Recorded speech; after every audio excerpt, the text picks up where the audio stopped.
Hey guys, ATL Insurance Chick, the chick behind the brand. Wanted to kind of talk to you guys because it is Life Insurance Awareness Month. So I wanted to kind of get from behind the post and actually give you some great information about insurance policies and things like that. One of the questions that I always get is, well, how much do you think I need, or how much do you think I should get?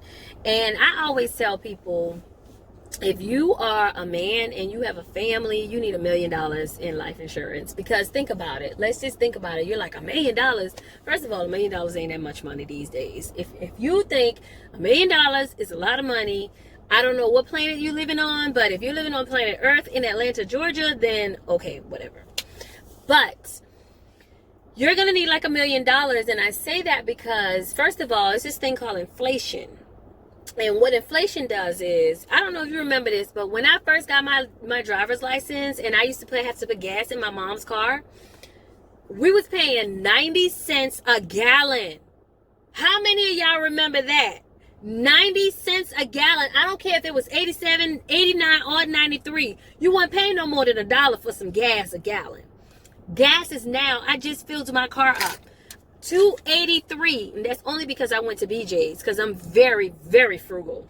So $2.83 for a gallon of gas, that's $42. If it was back in the day, it would have took $25 for my car to get filled up with gas. So that just goes to show you what inflation does. Okay, right?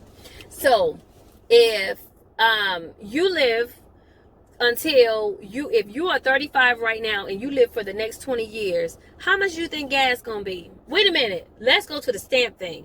Went to the post office to send some policies off to people that I had, helped, and couldn't believe that stamps were 55 cents. 55 cents? What?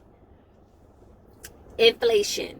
So that's why you need $1 million if you're a family. If you're a man and you have at least 2 kids, you're going to need $1 million in coverage, because your wife or your significant other or your boo thing or whatever you want to call her, she's going to need money to pay her mortgage or wherever she's going to stay. She's going to need money to live for the rest of her life, because if, God forbid, the male passes away, she's going to need to be able to take that money and make it last like he's there.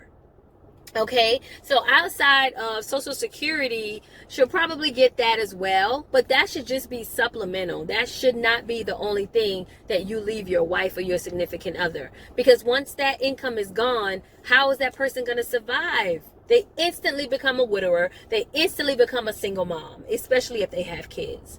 So you want to make sure you have more than enough money set aside for your family if anything were to happen. And if you don't need $1 million, then you should have a lot of money saved. Another thing I like to tell my customers too is, when we're sitting down, I like to estate plan. And estate planning basically means you're looking at the holistic view of what you're going to do with the money. $1 million is a lot of money, but it isn't a lot of money if you know how to manage it. Managing $1 million is as easy as saying, okay, I'm going to take $500,000 and I'm going to set that in certain different accounts, brokerages accounts, things like that. I'm going to put some in an annuity. What I would do, I would put $500,000 in an annuity straight up, let it sit there for 20 years so that it could turn back into $1 million. That's what I would do.